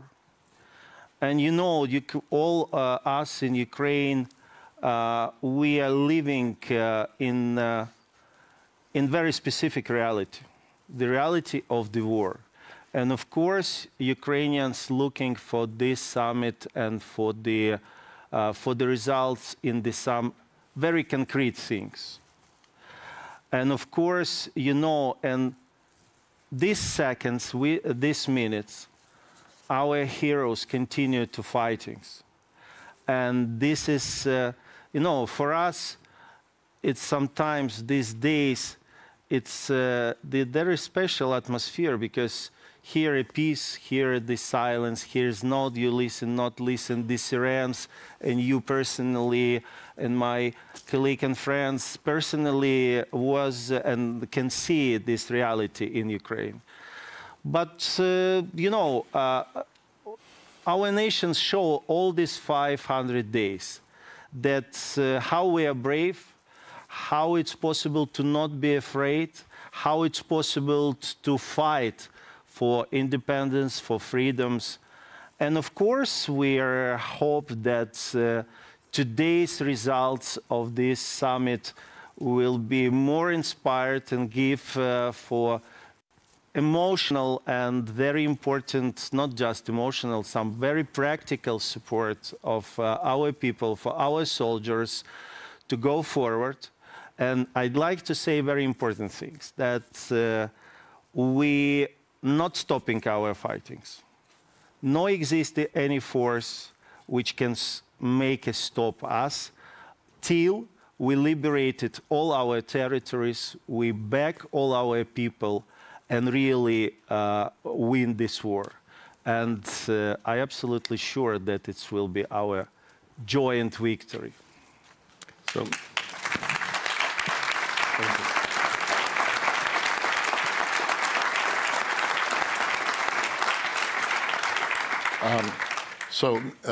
Mr. Yermak, I think that's a great transition to the Prime Minister. Having been with you recently in Kiev, I slept a lot better at night because of Patriot missiles. Here I can sleep well at night, not because of the Patriot missiles that are out there right now for your airport.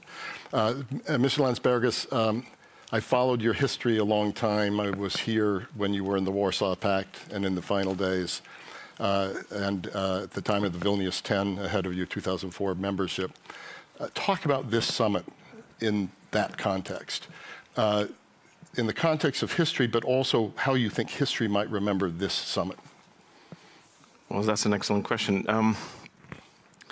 We tend to look at Vilnius and Vilnius summits in a way that they sometimes do not offer a tactical change, but they offer strategic opportunity. And it happened in 2014 when tactically, at that day, some of us felt that we might not have won the day, but at the end, we won Ukraine, and Ukraine has won. I believe that something of that sort is happening these days, that somebody might have expected. Quite a lot of those here in this room and in this country expected more. That happened today, but I think that's in strategically, we won. We committed ourselves to Ukrainian membership in NATO. That's the biggest achievement, I would say, strategically. Now, where the problem lies, the way that I look at the history back. In the promise in Bucharest, even though it was a strong statement, Georgia and Ukraine will become members of NATO. It was a strong statement. The problem was not with the statement itself. It was with our lack of commitment afterwards. We did not come back. We came back to the statement 3 invasions later. That was a problem. So now I'm quite sure that we're committed, that we won't waste another year, another month, and another day staying on the question and doing everything in our power so that we stay true to the meaning that we put into the declaration. And that means, to sum up, that means that Vilnius summit was not the last stop. We have to see it as a bridge. And the next stop is Washington. So we still have a full year, lots to do, and I count on every single one of you to do your part so that Washington can actually be even more historic than Vilnius. Thank you for that. And it being the 75th anniversary, I hope that's true. A follow-up question on that. Some say the actual communique language, because of how conditional it was made, is weaker than 2008 in Bucharest. But am I interpreting weaker language but stronger commitment toward the goal? Yeah, I think that I was not there in the room in 2008, unfortunately, so I've just read about it and I was told about it. I think that the way it is being presented, that the consensus in 2008 was weaker. Mm-hmm. It was not there. Now it's much wider, definitely. You don't see an objection, from the people in the room who would say, Ukraine should not be part of NATO. We cannot commit ourselves to that idea. There's nobody saying that. Mm-hmm. So that is a step forward. again, coming from eastern flank, we tend to see the situation a tiny bit different. A tiny bit different. And for us, actually, the history has changed since the last year. That's why our wording is stronger. That's why our stance is stronger. That's why our support to Ukraine, is more vocal. Because for us, the history runs a different course right now. And I tend to use the example of Berlin Wall. I think it's a very monumental time in European history, in world history, in 1989. So for us, last year, the wall has been rebuilt. Or it's being rebuilt. So basically, in that principle, we're back into, for us, it's Cold War. For Ukraine, it's hot war. But we're back in 1989 and going backwards. So this is where our mentality is. This is how we see the situation. And therefore, we are building on a different reality than it was in 2008. So we all know that an alliance has to balance the long term and the short term. We also know that even, and Jake Sullivan was talking about that earlier today, unity doesn't mean you don't disagree. And press reports have it that at least 8 countries of the 31 were fighting very hard for different language, stronger language toward invitation for Ukraine. Can you, to the extent you can, where is the alliance unified? Where is it ununified? What is the crux of the differences in the room? I would say in some cases, the horizon is, there is difference in horizon. We tend to see that the problems that we are trying to solve, the way that we're helping Ukraine, the way that Ukraine should be helped, we're talking decades of a new reality in Europe. Decades of Putin, who is still in power, who will be dangerous neighbor, who might attack again, who might assault other neighbors, even try Article 5, how that works. We are thinking in this term. It might not happen next year. In some cases, the horizon is way shorter. Way shorter. We're talking years. In some cases, it's months. How do we survive this month? How do we survive till next year? How do we survive till next election? And then, very briefly, then, your answer to the question of prudent outcome, missed opportunity. I'm talking about the bridge. Yeah, that's a good one. The one more question for you, then I want to go back to Mr. Yermak. The Baltic Aerospace Agreement. In all the reporting about everything else, very little has been placed on this. And then put that in the context of Swedish membership. Obviously, this was the big success of this week, and in many cases, in many respects, unanticipated. Put together this Baltic Aerospace Agreement, the Swedish membership. How does that change your region? How does it change security around the Baltics and Lithuania? Well, I think that Swedish membership is monumental. Definitely, if we remain on the example of a bridge, so it's a pillar. Definitely, it's a very strong pillar, and. The way that we frame it currently, the promise of swift accession, Swedish swift accession has been made, and now we're very much looking forward to it, but it changes the situation in the Baltic Sea dramatically. It affects defense plans that are being voted for, that are adopted, but it changes them as well.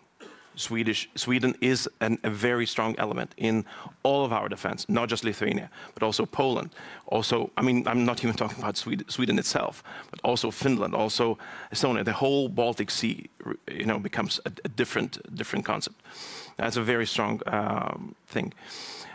When it comes to the air defense, we're saying that, look, we have to talk about the content.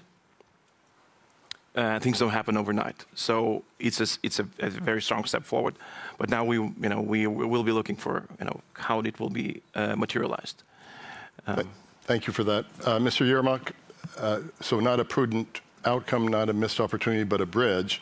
What would you like to see this week's events in Vilnius be a bridge to on behalf of Ukraine? What you talked about Washington? What do you hope will happen between now and Washington? And obviously, we have a spring offensive we're talking about at the same time. So there are two battles.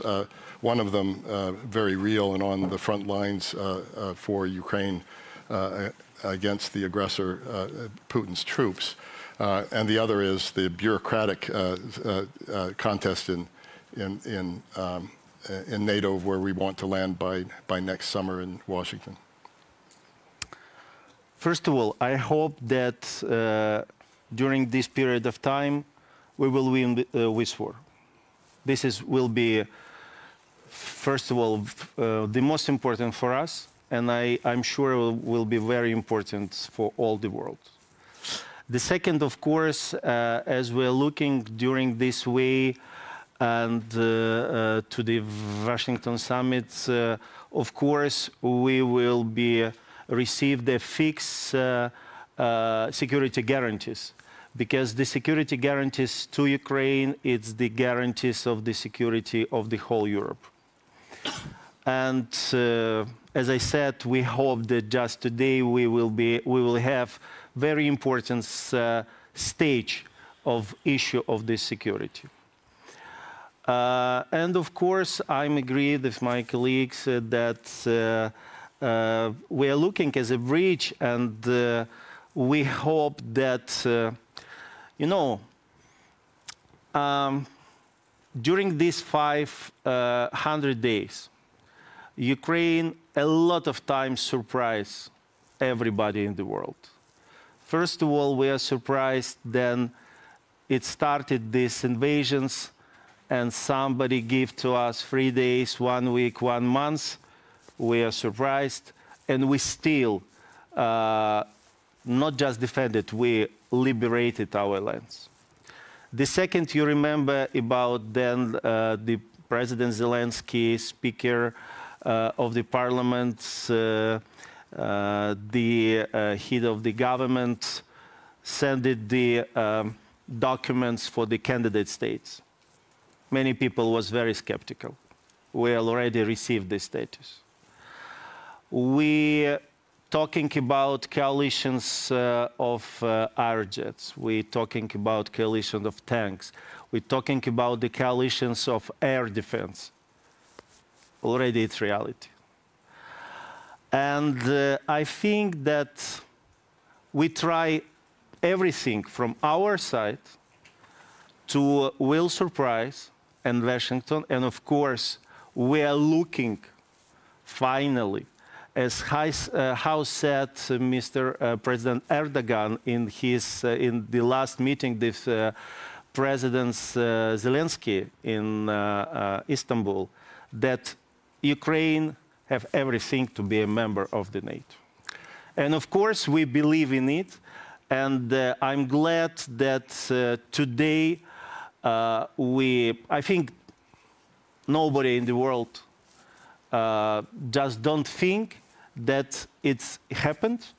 Of course, we're looking for the perspective, for the future, but not hesitation that it's happened. So, Mr. Yermak, final question. And I'm sorry, about your second part of the reforms, and you know, in the beginning, then Vladimir Zelensky go for the presidential campaign in 2019. One of his priority was the reforms of Ukraine. I can say it's in our blood. And of course, I can say that maybe it will be difficult to find another country in the world who just in the circumstances of this terrible war, not stopping any reforms. And we go forward, and I think many people, and Ursula von der Leyen and the European leaders many times said how really impressed by the reforms which we continue doing just during this war. So, final question. We've run out of time. So, final question for each of you, Mr. Yermak and then Minister Landsbergis. You have said, President Zelensky has said, that strategic commitments can't replace NATO membership. Do you still believe that? Strategic support. Yes, of course. Yeah, okay. Yes, of course. Of course, it's, you know, we are living in so rhythm of life that immediately back to Ukraine, we continue to do all the best from our side. That just if somebody have some hesitations in the colleagues, there is no exist, and to do and go forward and not stopping, because this is the goal and this is the decisions of Ukrainian society. Today, more than 90% of Ukrainians supported and believe that very soon Ukraine will be the members of the NATO. Thank you, Mr. Minister Landsbergis, the bridge, Vilnius to Washington. How should that bridge be built? I think that there are some very practical steps that could be taken and should be taken. First of all, there was a discussion about the need for additional reforms in Ukraine. At least this is what allies agreed upon. And Ukraine has shown tremendous, unbelievable capacity to reform under duress. This has happened on the path to EU. So I think that if concrete requirements are being presented to Ukraine, I'm absolutely 100% convinced that Ukraine will deliver on those, so that we could have, to show up for the allies. That, because the statement goes that when allies agree and the conditions are met. So I'm sure that Ukraine can deliver on part of conditions. So an invitation in Washington would be potentially possible, would be possible? I'm convinced that it could be historic, not just because of the years. I think that's a good spot to end on. So let me thank Mr. Yermak, not just for being here, but for the courage of your country, and please send our best wishes to President Zelensky and all Ukrainians. And then Minister Landsbergis, what wonderful hosts you've been, and what an incredibly well executed and organized summit we've been taken care of so well here by every citizen of this country. So thank you so much. Thank you. Thank you very much. Thank you.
Good afternoon. Good afternoon. Please do have a seat. I'm Ian Lesser from the German Marshall Fund of the U.S. in Brussels, and it's a great pleasure to moderate this last of our sessions. And here we get to switch gears a little bit and talk about hybrid threats, what to do about them. But since we have with us, and we're really delighted to have with us Thomas Dokos, National Security Advisor to the Prime Minister of Greece. It's also an opportunity to talk perhaps about some other things as well in the region, which would be good. We don't have a lot of time, but we'll have our conversation. We'll go to you in the audience, and we'll try to cover some ground before we finish. Thanos, let me start this way and ask you maybe to reflect a little bit from your position in the south of Europe and the southeast of Europe on the nature of the hybrid threats. Now, of course, this is nothing new. Hybrid threats are a very old phenomenon, but it's taken on a new character against the backdrop of a war in Europe, and the essence of it being this combination in different mixtures, perhaps, of conventional warfare, irregular warfare, political interference, malign finance, interference with infrastructure. Almost anything you can name, frankly, can fit into this box of hybrid warfare. But anyway, from your background and also from your current position, maybe reflect a little bit on how you see it from Athens. Thanos, thanks so much for being with us. No, thank you for the invitation. It's a pleasure to be here. And Ian and I have known each other for a long time. And without implying that we are dinosaurs, I think we both remember the late Cold War days where all we had to worry about is counting missiles and main battle tanks in the context of the MBFR, which later became the CFE. Those were simpler days. Then we went through 20 years of post-Cold War era. Then we had to worry about asymmetric warfare and proliferation of weapons of mass destruction. And then after 9/11, jihadist terrorism. And then for the past, let's say, 10 years, it's a bit more of the same. We have to worry about systemic competition in the nuclear and conventional weapons. We have a major war in Europe. And on top of all of that, we have a number of new threats of a non-military nature, but you have with the revolution in computers, we have now social media, misinformation, disinformation.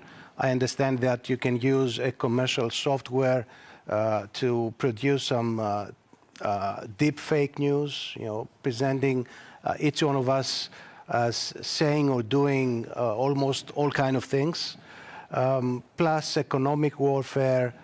It's a new world when it comes to security. It's a much more complex security environment. It's everything I've been doing for the past 30, 40 years, plus a new series of challenges. And since you asked me about my my daily tasks, one also has to worry about foreign intervention in elections, financing of political parties, cyber attacks, and also in the case of Greece and also much of the Balkans about meddling in church affairs by a certain country. So you can see how broad the range of issues has become today, and also how much more difficult it is for security professionals to deal with the challenges. Absolutely. Thanos, thank you. I mean,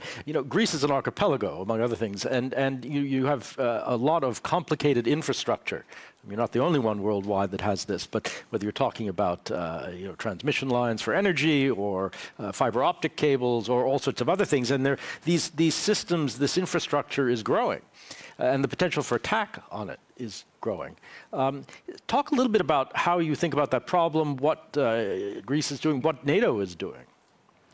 Well, in the discussion yesterday in the Council, the Norwegian Prime Minister reminded us that he and the German Chancellor were the authors of this new suggestion for NATO to take over and look very closely at how we can increase our resilience, because truly one looks at the Atlantic region, the Mediterranean region, we are, all of us, too vulnerable, too exposed to interference when it comes to energy, interconnectors, communications.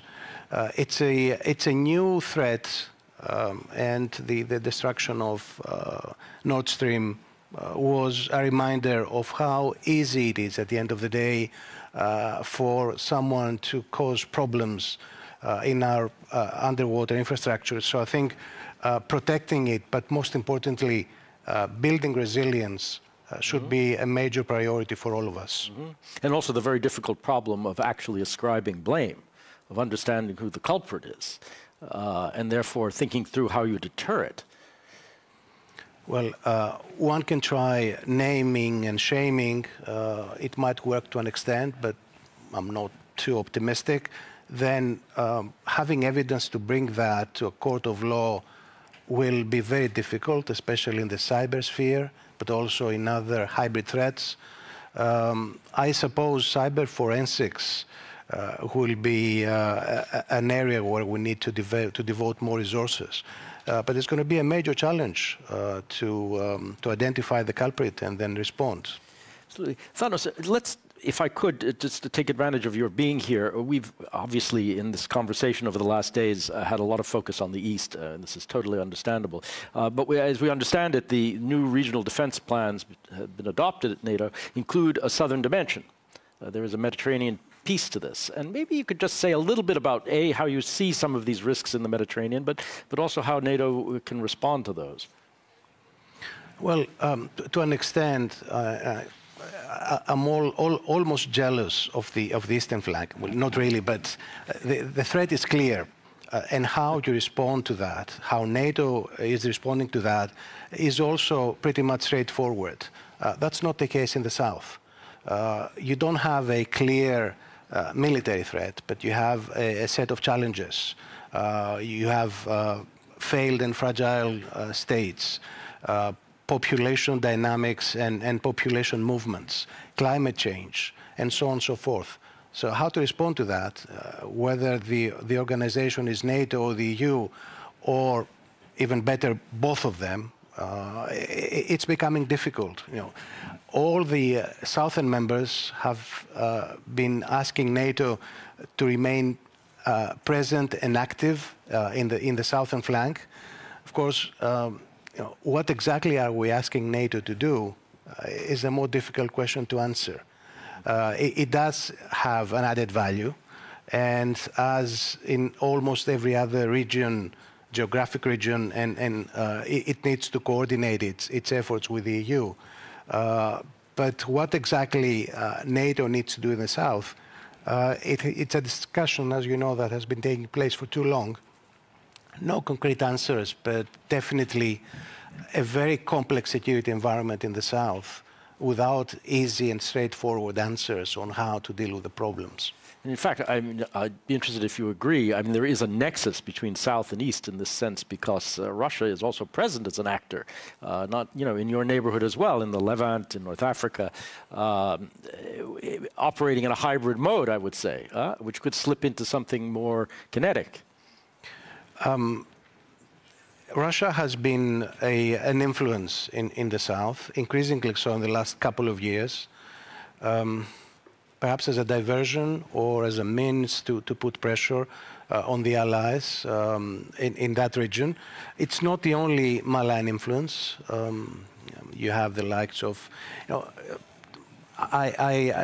someone mentioned this morning that China is a challenge and we need to prevent it from becoming a threat. But China is very much present in the south, as are other countries. So yes, there are links and similarities between East and South. There are common sources of concern.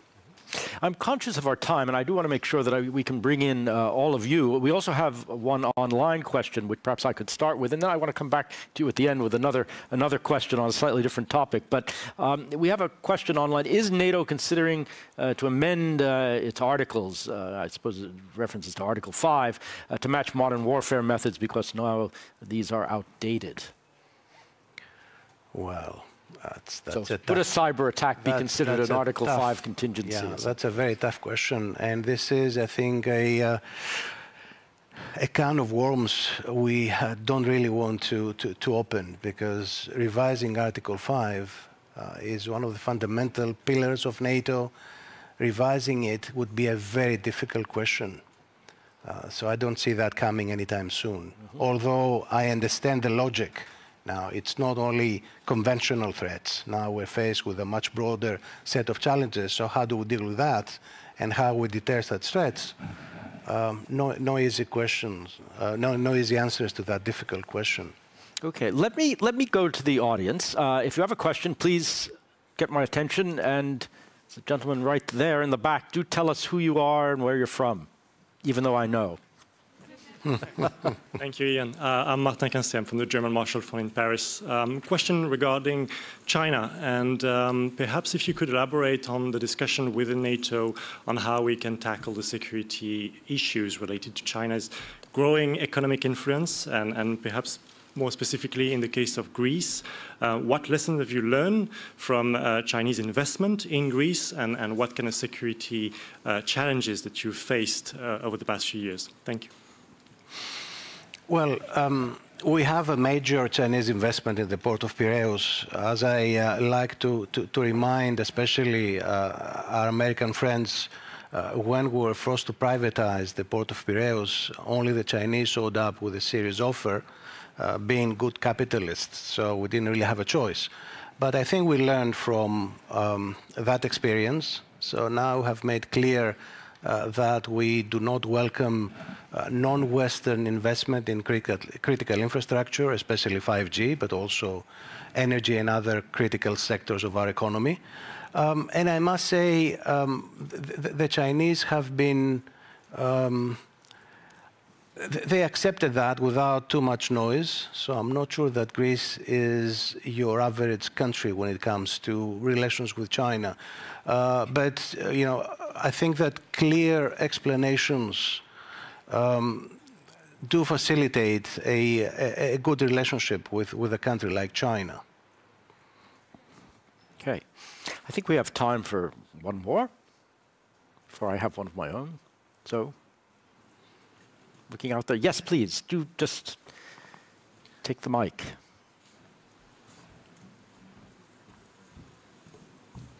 Hi, more French people. Erwan Lagadec from George Washington University and the Atlantic Council. In terms of the response to hybrid threats, it's usually said that societal resilience is the best way to ensure deterrence by denial. And the Nordic model is usually put forward, the defense in-depth model of the likes of Finland, Sweden, has been put forward. It's no accident that Finland hosts the Center of Excellence on Counter-Hybrid.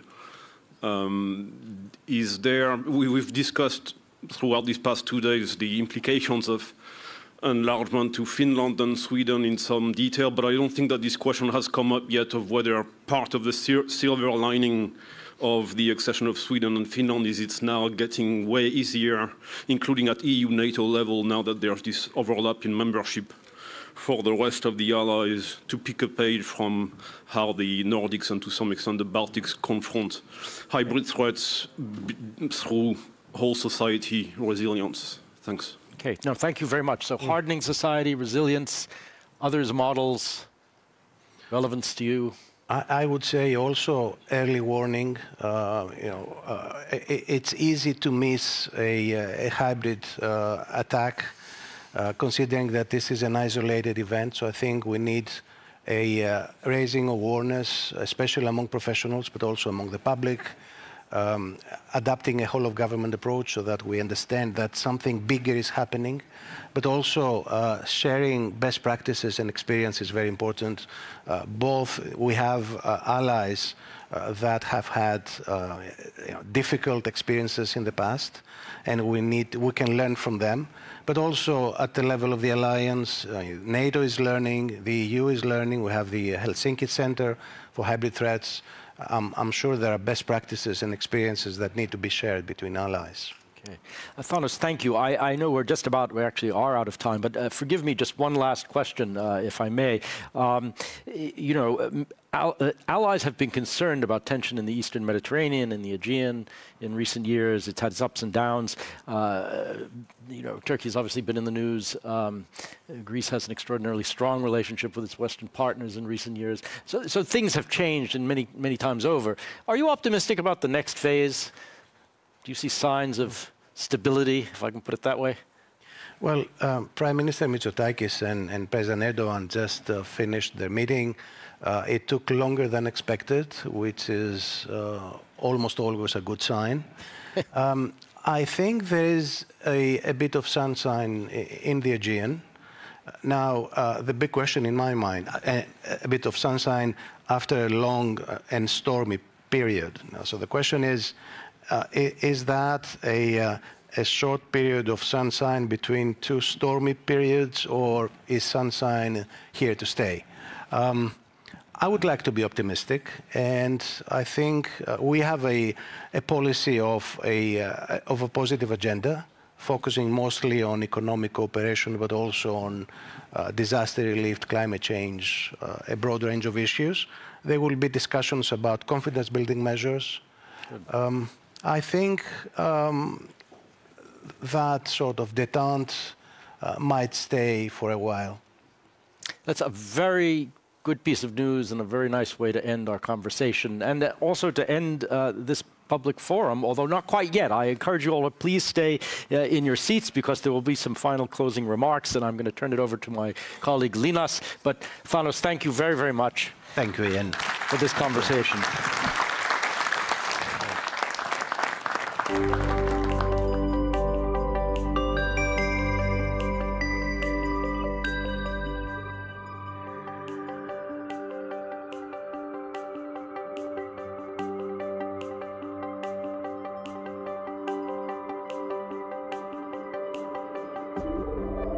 Colleagues and friends, Mike, is the mic? Thank you so much. Colleagues and friends, this has gone really, really very fast. And we want to thank all of you for your contributions, for your well-informed discussions, and also very, very inspiring debate. And the Vilnius Summit, as the US National Security Advisor said, Jake Sullivan, has made NATO stronger, much stronger than it was. And many important decisions, as we were telling you yesterday, have been taken, also with a little bit of drama, but you know, we are a consensus organization, 31, soon 32 nations, and therefore to achieve consensus is not easy, but we always agree on the core issues related to our shared security. So we are coming out of this summit with an unprecedented package that fortifies our deterrence and defense to protect the 1 billion people living in NATO countries. And our leaders have also taken unprecedented decisions to continue to support Ukraine. They have decided that Ukraine's future is in NATO, and they have approved a package to support Ukraine become a member when conditions are met. So this is, and we just heard President Zelensky saying that this is good news for his country. And we have upgraded to an unprecedented level the political dialogue with Ukraine, which is something that is not easy. And as we speak, because I should be at the summit venue, as we speak, President Zelensky is sitting as an equal with the other members of the NATO-Ukraine Council, and this is really a big deal. Our leaders have also met with their counterparts of the Asia-Pacific partners, because if there is something that the Russian invasion and unprovoked invasion of Ukraine has shown, is that security is not regional anymore, and security is really global, and therefore we have to work together to face the new security threats. And as Prime Minister Trudeau said in the meeting, it's about security, it's about defense, but not only about defense. It's about who gets to decide the rules-based international order. So my appeal to all of us, to all of you, is let's continue to work together, work with our civil society, with our citizens, in defense of our values, in defense of our way of life. Thank you.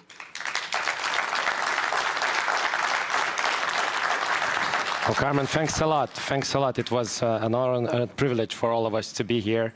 And I would like to thank the institutional partners that helped to spread the message all around the globe about the NATO Public Forum, about the NATO agenda, about discussions that took place. And a lot of quotes were certainly sent from this room to the global audiences, which I think is the main purpose of this event, to spread the message and get people acquainted with what NATO does. I would also like to thank everyone that kept this room clean, sometimes a little bit too cold, sometimes maybe a little bit too warm, but that's minor issues. All the staff that worked on this public forum for weeks, actually more than a year as well, we can use the data as well. I would like to thank, obviously, the Ministry of Foreign Affairs of Lithuania and the government. I know that there are some representatives here who did a great job supporting us, and we really did the work up until the very last moment. You've seen us running around. The green room was buzzing up until the very last moment. So it was intense, but we are happy with what we delivered. Because I think I've told you yesterday, I don't think, I'm surely, know that I've told you that it's going to be the best NATO Public Forum ever. And I think we've delivered. We've delivered.